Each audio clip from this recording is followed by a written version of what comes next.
पहले दिन बिजली बंद हो गई, नेशनल ग्रिड ट्रिप कर गया और देखते ही देखते आधा मुल्क अंधेरे में डूब गया। लोग ज़ाती जनरेटर चलाने पर मजबूर हो गए। दूसरे दिन सूरत हाल मज़ीद गंभीर हो गई। मुल्क भर में मोबाइल फ़ोन सर्विसेज बंद होने लगीं, टेलीविज़न, रेडियो और इंटरनेट भी जवाब दे गया और अखबारात की अशात भी रुक गई। बिजली ना होने की वजह से शहर में वाटर और सीवरेज का सिस्टम भी बैठ गया। घरों में पानी ख़त्म हो गया और लोग बाल्टियाँ लेकर गली गली फिरने लगे। सीवरेज सिस्टम चौक होने की वजह से कमोड्स भर गए और फुजला कमरों में बहने लगा। तीसरे दिन पेट्रोल पंप्स भी बंद हो गए, पेट्रोल की सप्लाई मुनक़ता हो गई थी। इसी दिन पुलिस, रेंजर्स और खुफिया इदारों के अहलकार भी ड्यूटी छोड़कर अपने अपने घरों को रवाना हो गए। वो जाते जाते असला भी साथ ले गए थे। लोगों ने पुलिस को गायब होते देखा तो उन्होंने थानों पर हमला करके बाकी असले पर कब्जा कर लिया था।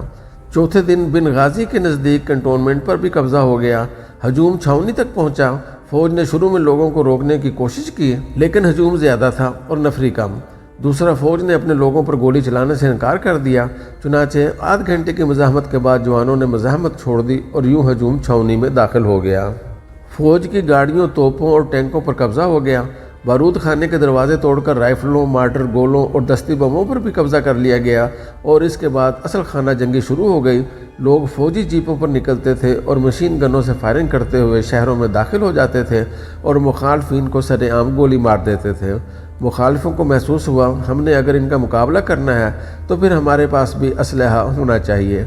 लिहाजा ये भी निकले और करीबी छावनियों पर धावा बोल दिया, जिसके बाद उनके पास भी असला आ गया। हुकूमत ने नए दस्ते और फौजी बिनगाजी भिजवा दिए। फौज ने हजूम पर फायर खोल दिया। सड़कों और गलियों में लाशें बिछ गईं। अवाम के पास भी असला मौजूद था, ये भी बाहर निकले और फौज पर हमला कर दिया और यूं एक हफ्ते में पूरे मुल्क में खाना जंगी शुरू हो गई। कर्नल कज़ाफ़ी उस वक्त तराबलस में था। उसने अपने आप को बचाने की आखिरी कोशिश की, लेकिन इख्तियार और इक़्तिदार दोनों उसके हाथ से निकल चुके थे। फौज, पुलिस और सदर के ज़ाती गार्ड्स तीनों तितर बितर हो चुके थे। कज़ाफ़ी को महसूस हुआ, मैं बुरी तरह फंस चुका हूँ। उसने दरमियान का रास्ता निकालने की कोशिश की और नेशनल ट्रांजिशनल काउंसिल (NTC) के नाम से इंटरिम गवर्नमेंट बना दी, लेकिन उस वक्त तक बहुत देर हो चुकी थी। अवाम ने यह फार्मूला मानने से इनकार कर दिया।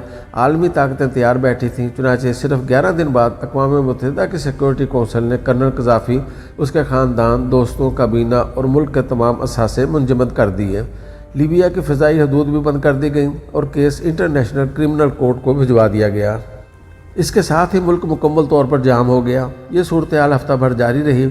इसके बाद कर्नल कज़ाफ़ी के लोगों को होश आया। ये भी जमा हुए। उन्होंने भी हथियार उठाए और बागियों के साथ लड़ना शुरू कर दिया। कर्नल कज़ाफ़ी की फोर्सेस का पलड़ा भारी हो गया और उन्होंने समुद्री शहरों का कब्ज़ा वापस ले लिया। आलमी बरादरी लीबिया पर नज़रें जमा कर बैठी थी। ये किसी कीमत पर लीबिया में अमन नहीं चाहती थी। लीबिया को यहाँ तक पहुँचाने के लिए बहुत सरमायाकारी हुई थी। लिहाजा जो ही लीबिया में गवर्नमेंट के रेट वापस आने लगी, अक़वाम मुत्तहिदा ने लीबिया पर बमबारी का हुक्म जारी कर दिया। नेटो फोर्स आगे बढ़ी और लीबिया पर बमबारी शुरू हो गई। बमबारी ने लीबिया की तमाम फौजी तनसीबात, छावनियाँ, असला खाना, गाड़ियाँ, सड़कें, पुल, रेलवे लाइन्स, नेवल बेसेस और एयरपोर्ट्स तबाह कर दिए। फौज और कर्नल कज़ाफ़ी बार बार सीज़ फायर का ऐलान करते रहे, लेकिन नेटो फोर्सेज ने बमबारी जारी रखी। कर्नल कज़ाफ़ी ने बागियों को मुज़ाकरात की दावत भी दी, लेकिन बागियों ने यह पेशकश मुस्तरद कर दी।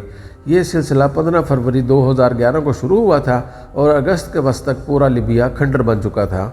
बस दारुल हुकूमत तराबलस का कब्ज़ा बाकी था।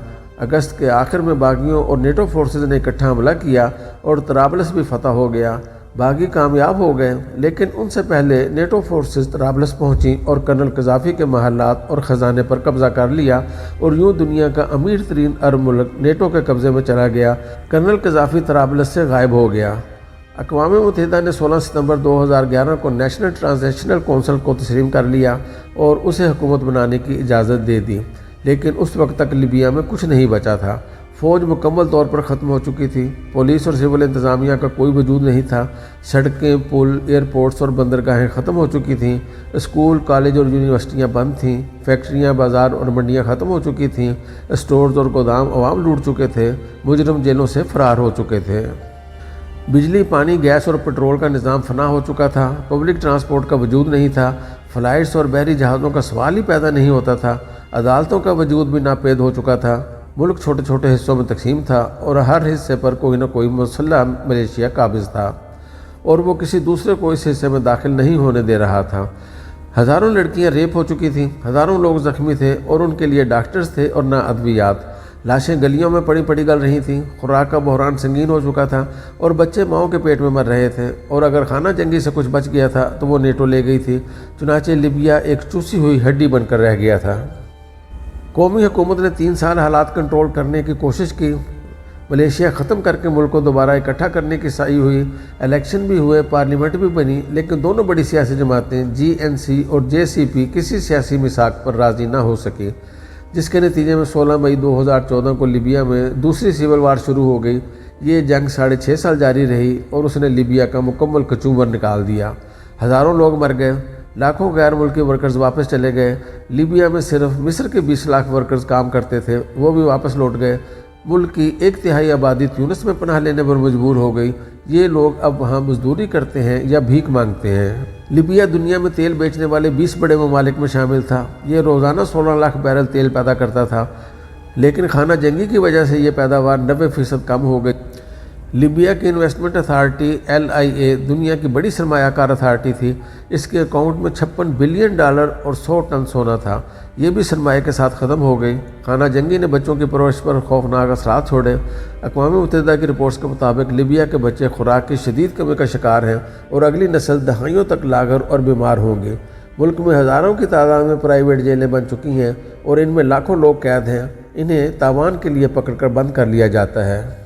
बेशक कर्नल कज़ाफ़ी डिक्टेटर था और उसने 42 साल के इक़्तिदार में कौम को शख्सी आज़ादियों से महरूम रखा, लेकिन इसके बावजूद उसके दौर में अमन, खुशहाली, लॉ एंड ऑर्डर और सिस्टम था। शहरियों को रोज़गार भी मिल रहा था और खुराक, इलाज और तालीम भी। मुल्क में हर चीज़ की फरावानी थी, लेकिन कौम शख्सी आज़ादियों की तलाश में दुनिया की तमाम नेमतों से महरूम हो गई। और ये सारा खेल 13 जनवरी 2011 को बेदा शहर से शुरू हुआ था। उस दिन हजूम ने पुलिस की एक कार को आग लगा दी थी और इसके बाद फिर पूरे मुल्क में आग लग गई। अवाम के एहतजाज को बेदा शहर से बेंगाजी और फिर वहाँ से तराबलस पहुँचते देर न लगी, यहाँ तक कि अवाम ने कर्नल कज़ाफ़ी को सीरत शहर में मोर्चे से निकाल कर जलील करके कत्ल कर दिया। ये जंग असूली तौर पर कर्नल कज़ाफ़ी की मौत के बाद ख़त्म हो जानी चाहिए थी, लेकिन सिविल वार के बारे में कहा जाता है ये तनूर की आग होती है। ये अगर एक बार तनूर से बाहर आ जाए तो फिर ये पूरे जंगल, पूरे गांव को राख बनाए बगैर ख़त्म नहीं होती। और लीबिया में भी यही हुआ। इनकलाबियों ने वहाँ फ़र्द वाहिद गद्दार का नारा लगाया और इसके बाद पूरा मुल्क जलकर राख हो गया। आज लीबिया के बारे में कहा जाता है कि इस मुल्क को कर्नल कज़ाफ़ी के लेवल तक वापस लाने के लिए भी 50 साल चाहिए। चुनाचे इनकलाबियों ने इनकलाब लाते लाते पूरे मुल्क का जनाजा निकाल दिया और इस खेल में कर्नल कज़ाफ़ी के साथ साथ मुल्क में आग लगाने वालों के हाथ भी कुछ नहीं आया, वो भी अंधी गोलियों का निशाना बन गए। इस मुल्क की बर्बादी से सिर्फ उन मुल्कों ने फ़ायदा उठाया जिन्हें लीबिया के असले, लीबिया के पेट्रोल और लीबिया की दौलत से ख़तरा था। वो मुल्क ये तीनों चीज़ें ले गए और पीछे कब्रें, ज़ख्मी और लावारिस लोग रह गए। और ये लोग आज आसमान की तरफ झोली उठाकर अल्लाह से माफ़ी मांग रहे हैं, अपनी हमाकत पर आंसू बहा रहे हैं, लेकिन वक्त का पहिया बहुत आगे जा चुका है। मुझे महसूस हो रहा है हम भी तनूर की आग को तनूर से बाहर ला रहे हैं। हम भी ये अंजाम काश्त कर रहे हैं। हम भी लिबिया बनना चाहते हैं।